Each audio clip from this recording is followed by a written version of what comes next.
너는 이것을 믿느냐? 이번 달 생활 말씀을 발췌한 부분에서 예수님께서는 나흘 전 나자로가 죽은 베타니아에 도착하십니다. 나자로의 여동생 마르타는 이 소식을 듣고 그분을 맞으러 달려갑니다.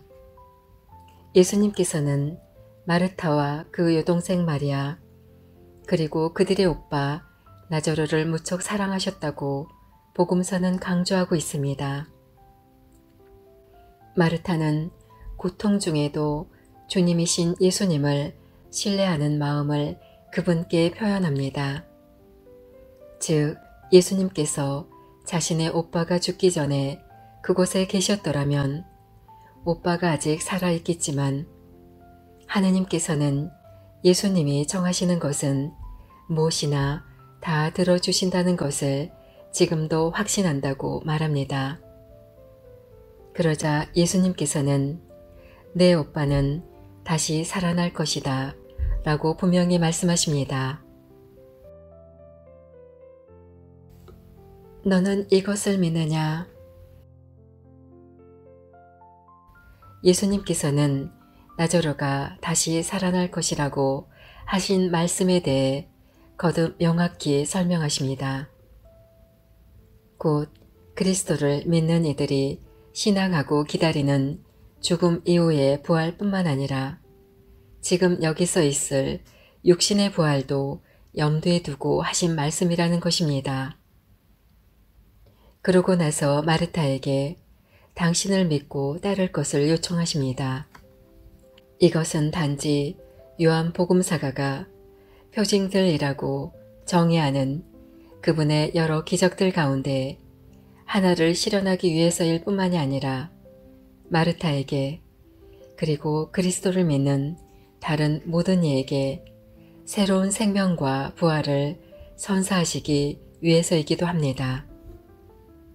예수님께서는 나는 부활이요 생명이다 라고 분명히 말씀하십니다.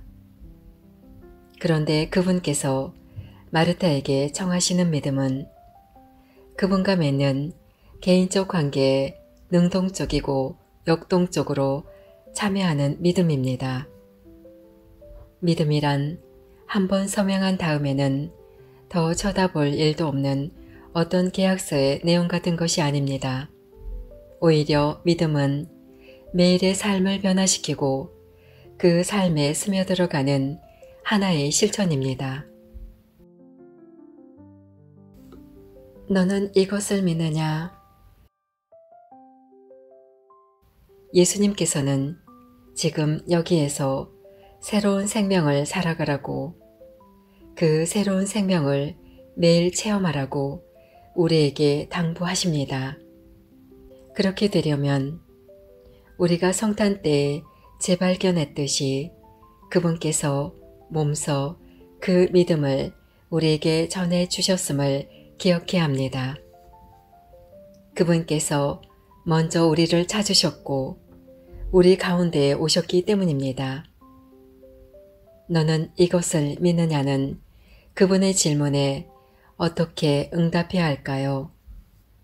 나자로의 여동생인 마르타를 바라봅시다.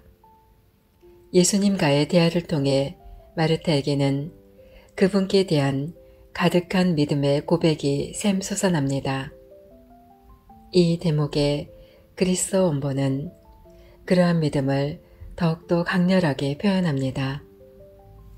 마르타가 저는 믿습니다 라고 선언한 말은 저는 감히 믿게 되었습니다. 저는 굳게 믿습니다 라는 의미입니다. 즉, 당신께서는 이 세상에 오시기로 되어 있는 그리스도시며 하느님의 아드님이심을 굳게 믿으며 이러한 믿음에 수반되는 그 모든 결과도 함께 받아들이겠다는 뜻입니다. 이 믿음은 시간이 흐르면서 무르익은 확신으로서 마르타가 삶에서 직면했던 여러 환경과 여건들을 체험하며 갖게 된 믿음입니다. 주님께서는 너는 이것을 믿느냐 라는 당신의 질문을 우리에게도 하십니다. 우리에게도 그분께 대한 크고 강한 믿음을 정하시고 모든 일을 향한 너그럽고 구체적인 사랑에 바탕을 둔 예수님 당신의 삶의 방식에 동참할 것을 청하십니다. 우리의 믿음은 인내를 통해 성숙해질 것이고 예수님의 말씀을 실천할 때 보게 되는 진리를 하루 또 하루 확인하면서 더욱 굳건해질 것입니다. 일단 사도들이 예수님께 저희에게 믿음을 더하여 주십시오 라고 청했던 것을 우리도 간청할 수 있습니다. 너는 이것을 믿느냐? 남아메리카의 파트리시아는 다음과 같은 경험을 들려줍니다. 저의 딸아이 중 하나가 일하던 관청이 정부의 결정에 따라 문을 닫게 되었습니다. 그래서 딸아이와 직장 동료들은 모두 일자리를 잃게 되었습니다. 딸아이와 그 직장 동료들은 항해 표시로 그 관청 건물 앞에서 천막 농성을 할 준비를 했습니다. 저는 그들을 돕고 지지하였습니다. 그래서 그들이 진행하는 몇몇 활동들에 함께 참여하면서 그들에게 음식을 가져다 주거나 단순히 잠시 들러서 이야기를 나누기도 했습니다.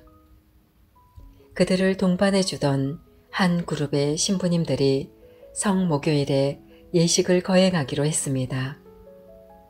그 예식에서는 경청의 시간이 마련되었고 복음을 함께 읽고 나서 예수님께서 제자들의 발을 씻어 주신 것을 되새기는 세종례를 거행했습니다.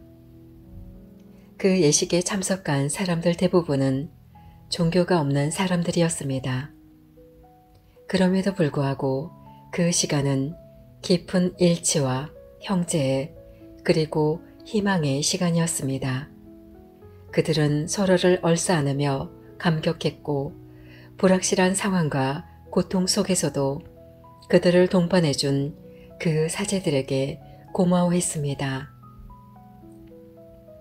너는 이것을 믿느냐는 예수님의 이 말씀은 2025년 그리스도인 일치 기도 주간을 이끌 주제로 선택되었습니다.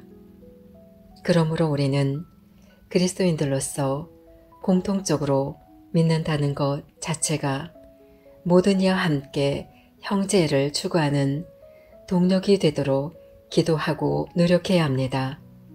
이것은 하느님께서 인류에게 제안하시고 원하시는 것이지만 또한 우리의 참여도 필요합니다. 기도와 활동은 이처럼 하느님을 굳게 믿고 의지하는 마음에서 시작될 때 또 결과적으로 이러한 믿음에 수반되는 실천으로 드러낼 때 그 효력을 지니게 될 것입니다.